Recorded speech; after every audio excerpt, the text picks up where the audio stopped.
Hi friends, இப்போ பாக்கியலட்சுமி பார்க்க போகிறோம். பாக்கியலட்சுமியில் நம்ம இனியா லட்டு இருக்கே டான்ஸ் ஆட போகிறேன்னு சொல்லிட்டு காம்படிஷனில் கலந்துக்கிறேன்னு பேர் கொடுத்ததெல்லாம் கரெக்டுங்க.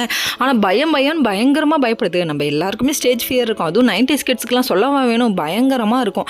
அதே மாதிரி நம்ம இனியா லட்டுக்கும் இப்படி ஸ்டேஜ் பயங்கரமாக இருந்தது. ஒவ்வொருத்தரும் அவங்களோட ஃப்ரெண்ட்ஸ் எல்லாம் ஏறி ஆடும்போது மனசுக்குள்ளே அதுவே தேத்திக்கிச்சு. அதான் இவங்களாம் ஆடும்போது கண்டிப்பாக நம்மளால ஆட முடியாதானே, அவ்வளோதாங்க. லைஃப்பில் நடக்கிற ஒவ்வொரு விஷயத்துக்கும் அவங்களால முடியுங்கும் போது கண்டிப்பாக நம்மளாலே முடியும்னு நினச்சாலே போதுங்க. வாழ்க்கையில் கண்டிப்பாக முன்னேறலாம்.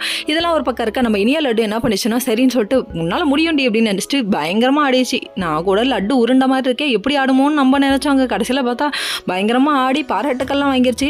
எப்பாடா நீ தாண்டி செலக்ட் ஆக போகிறேன்னு சொல்லிட்டு அவங்களோட ஃப்ரெண்ட்ஸ் வாயிலே வந்துருச்சுன்னா பார்த்துக்கோங்க. சூப்பராக ஆடினேன்னு சொல்லிட்டு கங்க்ராச்சுலாம் சொல்லிட்டாங்க. அதுக்கப்புறம் வெளியே வந்ததுக்கப்புறமா இன்னொரு பக்கம் நம்ம பாக்யாவை காமிக்கிறாங்க. என்னாச்சு அப்படின்னு சொல்லி கேட்குறாங்க. ஏன் ரொம்ப நாள் கழிச்சு பழனி சாரை காமிக்கிறாங்க. காமிச்சோடனே இது மாதிரி கொஞ்சம் டல் அடிக்குது சார் பிஸ்னஸ், கொஞ்ச நாள் மூடி இருந்தோம்ல அதனால சார் அப்படின்னு சொல்கிறாங்க. அமௌண்ட் ப்ராப்ளம் கொஞ்சம் இருக்கா, நான் வேணால் ஹெல்ப் பண்ணிட்டுமான்னு கேட்குறாங்க.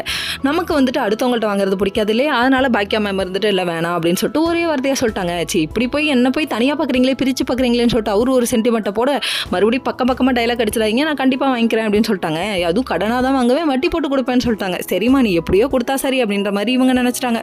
இன்னொரு பக்கம் நம்ம கோபி வந்து ராதிகாவை பார்த்து அழகுங்கிறாரு, அழகு ராட்சசிங்கிறாரு. ராட்சசி வேணா உண்மைதான்ப்பா, அழகு இல்லைப்பா அப்படிங்கிற மாதிரி ஆயிடுச்சு. அதுக்கப்புறம் இதை பார்த்தோன்னே நீ கொஞ்ச நாளாக எனக்கு சப்போர்ட் பண்ணுற, வேற லெவல் அப்படிங்கிறாரு. சரிப்பா வாழ்க்கையில் பட்டதெல்லாம் மறந்து போச்சுன்னு நினைக்கிறேன், மறுபடியும் வேற லெவல் போடுற. சரி இதுக்கப்புறமா அனுபவிப்பேன். Okay friends.